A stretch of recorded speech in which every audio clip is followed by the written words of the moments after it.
Coronamiento. Estoy con vosotros. El primer aleluya. Mientras el cuerpo queda en la cruz y luego en el sepulcro, el alma de Jesús, unida siempre a la divinidad, baja al limbo, lugar donde las almas de todos los justos que habían pasado por este mundo aguardan su venida. No podían ir al cielo a ver a Dios y gozarle hasta que se hiciese su redención. Como libertador y consolador, se les presenta Jesús en el día de su triunfo doloroso. Repentina luz de divinidad, jamás contemplada por vista humana, e inmenso gozo de gloria jamás sentido por corazón de hombre. Inundaron todo el limbo y lo convirtieron en paraíso. Dice San Pablo que Cristo, antes de subir, quiso bajar a las partes más bajas de la tierra. Este es el dogma de fe que profesamos en el credo. Descendió a los infiernos. Añade San Pedro, que muerto en el cuerpo, pero vivificado en espíritu, marchando a las almas que estaban en la cárcel, las evangelizó. Es decir, les anunció el alegre mensaje del reino de Dios y las hizo felices para siempre con su presencia. Ellas fueron las primeras que gustaron las alegrías de la Pascua cristiana. Testigos dormidos. El día que siguió al enterramiento de Jesús, no se ve a nadie en el sepulcro. Es sábado, día de descanso, día del Señor. Los fariseos y los príncipes de los sacerdotes se hallaban indignados por no haber podido echar los restos del aborrecido Nazareno en la fosa común de los criminales. Y turbados por el anuncio que Jesús había hecho de su futura resurrección, ¡qué contraste! Creían más en ella que los discípulos escondidos en casa. El odio tiene también sus intuiciones, y a veces más profundas que las del amor. Fueron pues a Pilato y le dijeron: «Señor, hemos recordado que ese impostor, cuando aún vivía, dijo: después de 3 días resucitaré. Ordena pues que se guarde el sepulcro hasta el día tercero, no sea que sus discípulos vayan a robar el cuerpo y digan al pueblo: ha resucitado, y el último error sería peor que el primero». Pilato se lo concedió, harto ya de sus exigencias, y ellos fueron y aseguraron el sepulcro, sellando la piedra y poniendo centinelas. Podían dormir tranquilos y estar seguros de que nadie violaría el monumento ni sacaría el cadáver. Qué bien servía la misma iniquidad a la providencia, sin saberlo ni pretenderlo. Habían tomado todas las medidas posibles para evitar cualquier fraude, y esas mismas medidas sirven hoy para probar que fue verdadero el milagro de la resurrección. Amanece el primer día de la nueva semana. Es el día designado por el Nazareno para resucitar. En el jardincillo de José velan los guardas aquel sepulcro que tanto recelo inspiraba. La piedra está en su lugar, cerrando la entrada. Los sellos intactos. Los amigos de Jesús duermen o rezan en la ciudad, olvidados de la gran profecía de su amigo: a los 3 días resucitaré, que debía ser su única esperanza. Ninguno de los evangelistas nos refiere el hecho mismo de la resurrección. Han visto al resucitado, no dicen cómo resucitó. El que más lejos va a los incidentes de aquella famosa aurora, dice que se produjo un gran temblor de tierra, que un ángel bajó del cielo, echó al suelo la piedra que cubría el sepulcro y se sentó encima. Su rostro brillaba como un relámpago y su vestido era blanco como la nieve. Los guardas, heridos de espanto, quedaron como muertos. Desatinados, fuera de sí, corren a Jerusalén y refieren lo que han visto a los príncipes de los sacerdotes. Tremenda perturbación experimentan aquellos criminales al oír el relato. Vive de nuevo el que habían querido sepultar para siempre, y el milagro estupendo que él prometió, la resurrección de sí mismo al tercer día, anunciada como prueba suprema de su divinidad, ya está cumplido. Reuniéronse precipitadamente en consejo, y después llamaron a los soldados. Diéronles gran cantidad de dinero y les dijeron: «Decid, estando nosotros durmiendo, han venido de noche sus discípulos y lo han robado. Y si eso llegare a oídos del presidente, nosotros le hablaremos y os libraremos de todo peligro». Los soldados tomaron el dinero y dijeron como les habían mandado. Pobre astucia humana, para probar que los apóstoles metidos en su casa habían venido a robar el cuerpo de Jesús, aduce como testigos a 4 soldados dormidos. No fue posible guardar un secreto tan absurdo. Poco a poco se reveló toda la verdad del suceso, y fue tan sabido que se divulgó entre los judíos y dura hasta hoy todavía. Así escribe San Mateo pocos años después de ocurrido, cuando aún vivían los testigos, y hubieran podido darle público: «Mentís». No temáis. El alma de Jesús que estaba en el limbo, llegada la mañanita del domingo, sube a la tierra, penetra en el sepulcro, se une de nuevo con su desfigurado cuerpo, lo reanima un instante y lo reviste de gloria y hermosura. ¡Aleluya! Como si fuese de fuego y de luz, sale Jesucristo a través de la roca, se lanza triunfante a campo abierto, resucitado y glorioso para nunca más morir. Se aparece ante todo a su Santísima Madre, inundando de gozo su corazón, según había sido grande la muchedumbre de sus dolores. Día feliz, ha terminado el duelo admirable con que pelearon la vida y la muerte. El Rey de la vida, después de muerto, reina vivo. Reina desde que ha muerto, y reina sobre todos los muertos y sobre la misma muerte. Él mismo había dicho: yo doy mi vida para tomarla otra vez. Ninguno me la quita, sino que yo la doy por mí mismo. Tengo poder para darla y poder para volverla a tomar. Entretanto, un grupo de mujeres fieles camina hacia el sepulcro.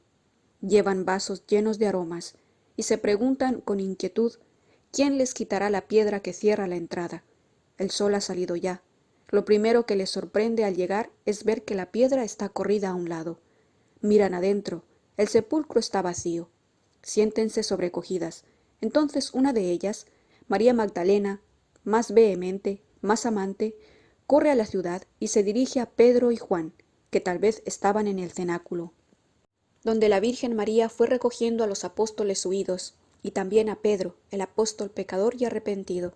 Las otras mujeres perseveran en el sepulcro, y estando así, consternadas, he aquí que se les aparece un joven de túnica cándida. Deslumbradas y llenas de espanto, inclinan la frente y no se atreven a mirar aquel maravilloso espectáculo. Mas el ángel, el mismo que había aterrado a los guardias, les dice a ellas: no temáis vosotras, porque ya sé que buscáis a Jesús Nazareno, el que fue crucificado, porque buscáis al vivo entre los muertos. No está aquí, ha resucitado. Como él dijo: venid y ved el sitio en que pusieron al Señor. Acordaos de lo que os habló cuando estaba aún en Galilea, diciendo: es necesario que el Hijo del Hombre sea entregado en manos de los pecadores y crucificado, y que al tercer día resucite. Id presto y decid a sus discípulos y a Pedro que ha resucitado, y que irá delante de vosotros a Galilea. Allí le veréis, como él os lo dijo, yo os aseguro. Al oír estas palabras se acordaron las mujeres de las predicciones de Jesús, que antes no entendían o no creían, y al punto salieron del monumento llenas de veneración y de alegría grande. Volvían presurosas a la ciudad. De pronto Jesús se presentó a ellas y les dijo: yo os saludo. Enseguida ellas se postraron a sus pies, y abrazándoselos le adoran.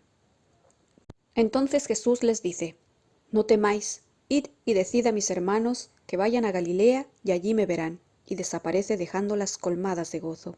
Entretanto, María Magdalena ha llegado a los 2 apóstoles, Pedro y Juan. Les dice decididamente lo que ella se ha figurado al ver el sepulcro vacío. Han robado al Señor del monumento y no sabemos dónde le han puesto. Oye Pedro esta noticia y se lanza a la calle. Le sigue el discípulo amado. Su emoción es intensa. Se la siente palpitar en el relato del Evangelio escrito por el mismo San Juan. Pedro sale enseguida y va al sepulcro. Y ambos, Pedro y el otro discípulo, corrían, y éste corrió más deprisa que Pedro. Llegan, Juan el primero, y habiéndose inclinado ve los lienzos en el suelo, pero no entra. Pedro, que le seguía, llega y entra enseguida, y ve los lienzos por el suelo, y además el sudario que había cubierto su cabeza, no por el suelo con los lienzos, sino plegado en sitio aparte. Pedro no sabía qué pensar. Aquellos lienzos en el suelo, y aquel sudario doblado y enrollado cuidadosamente, no eran indicio de una sustracción furtiva. Todo parecía indicar que aquel sepulcro había sido testigo de un despertar dulce y tranquilo. Mas Pedro estaba asombrado y no sacaba conclusión alguna. Para entender bien este asombro, es preciso ponernos en su caso y considerar el estupor que suceso tan prodigioso hubiera infundido en nuestros ánimos, si agitados por el amor, la esperanza y el temor, nos hubiéramos hallado ante lo sublime y misterioso de aquella resurrección, cuyas huellas únicamente ven los 2 apóstoles en aquellos lienzos, abandonados cuidadosamente y en aquel venerado sepulcro vacío. San Juan dice de sí mismo que entonces vio y creyó, y añade que los demás todavía no sabían que era necesario, según las Escrituras, que el Cristo resucitase de entre los muertos. Vio y creyó. Creyó cuando San Pedro no sabía qué pensar. Creyó cuando Magdalena no creía aún. Bienaventurados los corazones puros, porque verán a Dios. Jesús tiene mayor ternura para Magdalena. Para San Juan tiene mayores dones. La primera besa sus pies, el segundo descansa sobre su pecho. No tardará en aparecerse a la una. No necesita parecerse al otro. El corazón puro tiene intuiciones más penetrantes que el corazón arrepentido. María Magdalena, después de haberles avisado, ha retornado al sepulcro. Allí se queda y llora. No acierta a separarse de aquel lugar vacío y tan amado. ¿Qué va a suceder? Oigamos a San Juan. Solo él sabe describir tales escenas. Los 2 discípulos volvieron a su casa. Pero María se mantenía en pie cerca del sepulcro y lloraba a su entrada. Llorando se inclinó para mirar al interior del sepulcro y vio a 2 ángeles vestidos de blanco, sentados uno a la cabecera y otro a los pies del sitio en que habían puesto el cuerpo de Jesús, los cuales le dijeron: «Mujer, ¿por qué lloras?». Ella les dijo: «Porque han quitado a mi Señor y no sé dónde lo han puesto». Habiendo dicho esto, se volvió de espalda y vio a Jesús de pie, mas no sabía que era Jesús. Jesús le dice: «Mujer, ¿por qué lloras? ¿A quién buscas?». Ella, pensando que era el jardinero, le dice: «Señor, si tú le has llevado, dime dónde le has puesto, y yo le tomaré». Dícele Jesús: «María». Y ella, volviéndose, le dice: «Rabino», que quiere decir maestro mío. Si antes Jesús había desfigurado su voz, ahora pronuncia tan claramente, tan dulcemente esta palabra: «María», que ella, enajenada y jubilosa, cae al punto a los pies del Señor, para abrazárselos y besárselos. Dícele Jesús: «Suéltame, que todavía no he subido a mi Padre. Ve a mis hermanos y diles: subo a mi Padre y vuestro Padre, a mi Dios y vuestro Dios». Fuese María Magdalena a dar la nueva a los discípulos y les dijo: «He visto al Señor, y me ha dicho esto y esto». Divinidad del Evangelio. ¿En dónde se te ve mejor que en esta página? Cada palabra es como un relámpago de celestial claridad. Al otro día de la muerte, en ese momento en que, si fuésemos libres, nos apresuraríamos a visitar a los que más hemos amado, para enjugar sus lágrimas, y acaso también a los que nos han calumniado, vendido o hecho morir de pena, para confundirlos. ¿A quién se aparece Jesús después de haber visitado a su Madre Santísima? Ni a Pilato ni a Herodes, ni a los príncipes de los sacerdotes. Nada humano debe velar tan sublime resurrección. Se aparece primeramente a María Magdalena, a la que pecó mucho, pero que amó mucho, delicadeza del más hermoso de los corazones. La paz sea con vosotros. Lo mismo que María Magdalena, las santas mujeres anuncian a los apóstoles que han visto a Jesús resucitado. Pero ellos no solo se niegan a creerlas, sino que todo aquello no es a sus ojos otra cosa que fantasía de mujeres. Pero después, hacia el mediodía, Jesús se aparece a Pedro solo. Ya al dar su encargo a las mujeres, habían dicho los ángeles: «Decid a los discípulos y a Pedro». Frase infinitamente delicada para el arrepentido.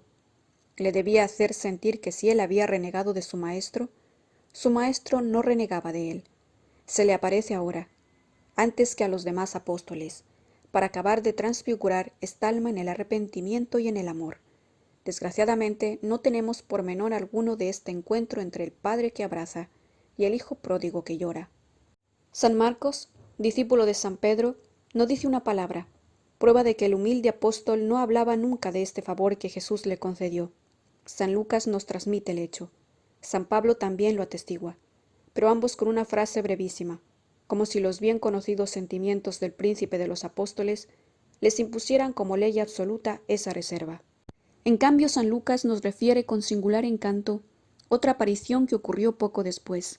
Es un relato tan vivo, tan bien tomado del natural, y de tal manera se ve ahí al testigo ocular, que uno se pregunta si San Lucas, que nombra a uno de los 2 discípulos y que oculta el nombre del otro, no era él mismo ese discípulo anónimo. Dice así: 2 de los discípulos iban en este día a una aldea que dista de Jerusalén espacio de 60 estadios, y se llama Emaús. Iban hablando entre sí de todas aquellas cosas que habían pasado, y sucedió que mientras iban hablando y discurriendo entre sí, también Jesús, acercándose, caminaba al lado de ellos, pero sus ojos estaban cohibidos para conocerle. Díjoles pues: ¿Qué conversación es esa que traéis entre vosotros por el camino? Y ellos se detuvieron entristecidos, y respondiendo uno de ellos, que se llamaba Cleofás, le dijo: ¿Tú solo eres el forastero en Jerusalén que no sabes lo que ha sucedido estos días en la ciudad? Y él les dijo: ¿Qué? Y le dijeron: Lo de Jesús Nazareno, que fue un profeta poderoso en obras y palabras delante de Dios y de todo el pueblo. Y como le han entregado nuestros sumos sacerdotes y magistrados a sentencia de muerte, y le han crucificado. Y nosotros esperábamos que él era quien iba a liberar a Israel. Pero es el caso que ya está pasando el tercer día desde que sucedió aquello. Cierto que unas mujeres de las que están entre nosotros nos han espantado, porque habiendo ido esta madrugada al sepulcro y no habiendo encontrado el cuerpo de Jesús, han vuelto diciendo que hasta una visión de ángeles han visto, los cuales aseguran que él vive. Y algunos de los nuestros han ido al sepulcro y han hallado todo como decían las mujeres, mas a él no le han visto. Y él le dijo: Oh insensatos y tardos de corazón para creer todas las cosas que han dicho los profetas. ¿No era necesario que el Cristo padeciese todo aquello y que así entrase en su gloria? Y comenzando por Moisés y por todos los profetas, les iba interpretando en todas las escrituras lo que se refería a él. En esto llegaron a la aldea donde iban, y él fingió que iba más lejos, pero le hicieron fuerza diciendo: Quédate con nosotros, porque llega ya la tarde y el día ya declinó. Y entró con ellos. Y sucedió, estando él con ellos a la mesa, que tomó el pan y lo bendijo, y lo partió y se lo daba. Entonces se les abrieron a ellos los ojos y le reconocieron. Mas él desapareció de sus ojos, y se dijeron uno a otro: Pues, ¿no estaba ardiendo nuestro corazón en el pecho mientras nos hablaba por el camino y nos interpretaba las Escrituras? Y levantándose al punto, regresaron a Jerusalén. Los discípulos se hallaban precisamente reunidos en aquel momento. Había llegado la noche. Cada cual comunicaba a los demás las impresiones del día. No dudaban que Jesús había resucitado. La aparición a Pedro había disipado las últimas sombras. Entran los dos de Maús. Recíbenlos con una exclamación: El Señor ha resucitado, en verdad, y se ha parecido a Pedro. Ellos, por su parte, refieren lo que les ha sucedido, y cómo han reconocido a Jesús al partir el pan. El gozo llega a su colmo. Las puertas estaban cuidadosamente cerradas, por temor a los judíos. No cabía temer que después de la relación de los soldados se les ocurriese hacer prender a los discípulos. En esto aparece Jesús en medio de ellos. Por más de que creyesen en su resurrección, no esperaban verle. El asombro, el júbilo, la duda, disputábanse las almas. Oigamos a San Lucas, que presenciaba probablemente aquella escena, en qué términos la describe. Vino Jesús y se puso en medio de ellos y dijo: La paz sea con vosotros. Yo soy, no temáis. Mas ellos, turbados y espantados, se figuraban ver un fantasma. Y él les dijo: ¿Por qué estáis turbados? ¿Y por qué se levantan esas vacilaciones en vuestros corazones? Ved mis manos y mis pies, que yo mismo soy. Palpad y ved, pues un fantasma no tiene carne y hueso como veis que tengo yo. Y diciendo esto, les mostró las manos y los pies y el costado, y les reprendió su incredulidad y dureza de corazón. Mas como ellos por su mismo gozo no creyesen y se maravillasen, les dijo: ¿Tenéis aquí algo de comer? Entonces ellos le presentaron un pedazo de pan asado y un panal de miel, y tomándolo, comió delante de ellos y les dio los restos. Alegráronse pues los discípulos, habiendo visto al Señor. Díjoles de nuevo: La paz sea con vosotros. Como mi Padre me envió, os envío yo a vosotros. Y habiendo dicho esto, sopló sobre ellos y les dijo: Recibid el Espíritu Santo. A quienes perdonéis los pecados, les serán perdonados, y a quienes se los retengáis, les serán retenidos. Así fue la aparición de Jesús a los discípulos reunidos, de la cual todas las demás han sido preludio, después de haber preparado sus almas y excitado su espera con apariciones rápidas, íntimas a Magdalena, a las santas mujeres, a los discípulos de Maús y a Pedro. Se aparece finalmente a los apóstoles reunidos. Va a pasar la noche con ellos, les enseña sus pies y sus manos traspasadas, entreabre su túnica y les deja ver la llaga de su corazón. Siéntase a su mesa, come delante de ellos. Con ellos les dirige las más dulces, las más tiernas palabras, explica en las Escrituras cuanto a él se refiere, les transmite el poder de perdonar los pecados, prometido antes, según expusimos en el capítulo 83 de este libro. Aleja poco a poco la duda, el asombro, el pavor de sus almas. Sustituye en ellas el consuelo, la admiración, la antigua amistad. Crea en ellas la fe en su resurrección.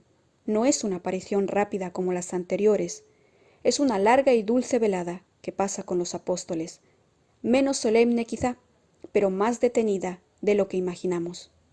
Pero faltaba uno de los 12.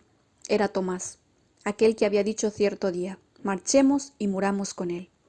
Abrumado de tristeza, desalentado, dudando de todo después de haber visto frustradas sus más caras esperanzas, se había alejado de Jerusalén. Cuando volvió y supo lo que había sucedido, sintió amarga pena, que en él se convirtió en duda. Si no veo en sus manos la señal de los clavos, y si no introduzco mis dedos en el sitio que ocupaban, y mi mano en la llaga de su costado, no creeré. Y así estará 8 días, dudando y disputando en medio de los apóstoles que creen ya. Dijo de primera intención, si no veo, pero luego avanza más. También los ojos engañan, y su pensamiento corre a la experiencia carnal, a la prueba del tacto, poner el dedo donde estuvieron los clavos, poner la mano, toda la mano donde entró la lanza, hacer como el ciego, que a veces se equivoca menos que los que ven. Reniega de la fe, vista suprema del alma, reniega de la vista misma el sentido más divino del cuerpo. No tiene confianza ya más que en las manos, carne que oprime carne. Aquel doble reniego le deja a oscuras, en el tanteo de la ceguera, hasta que la luz hecha hombre, por una suprema condescendencia amorosa, no le devuelve la luz de los ojos y la del corazón. Mas Jesús es bueno con los que dudan, principalmente cuando su corazón sufre y su alma siente deseos. 8 días más tarde, dice San Juan, historiador de las ternuras de Jesús, cómo los apóstoles se hallasen reunidos en el mismo lugar, y con ellos Tomás. Llegó Jesús otra vez, estando las puertas cerradas, y de pie en medio de ellos les dijo, la paz sea con vosotros. Y enseguida dice a Tomás, trae acá tu dedo, y mira mis manos, y trae tu mano, y métela en mi costado, y no seas incrédulo, sino creyente. Respondió Tomás, y le dijo, Señor mío y Dios mío. Dícele Jesús, Tomás, porque me has visto has creído. Dichosos los que no han visto, ya han creído. Escena de infinita belleza. Tomás, puesto de rodillas y profesando ante todo su fe en Jesucristo, como Dios y como Señor, reconoce su derrota, más bella que todas las victorias, y desde este instante es todo de Jesús, y le servirá hasta el martirio. Ve a un hombre, pero le ve tan perfecto, tan sabio, tan poderoso, tan benigno, tan santo, que ya no puede dudar. Este hombre que ha resucitado es Dios, Señor mío y Dios mío. Jesús se agrada en su fe, pero se agrada más en la de aquellos que ni ven al hombre resucitado ni ven a Dios, y sin embargo creen. Felices los que creen sin haber visto. Estos somos nosotros.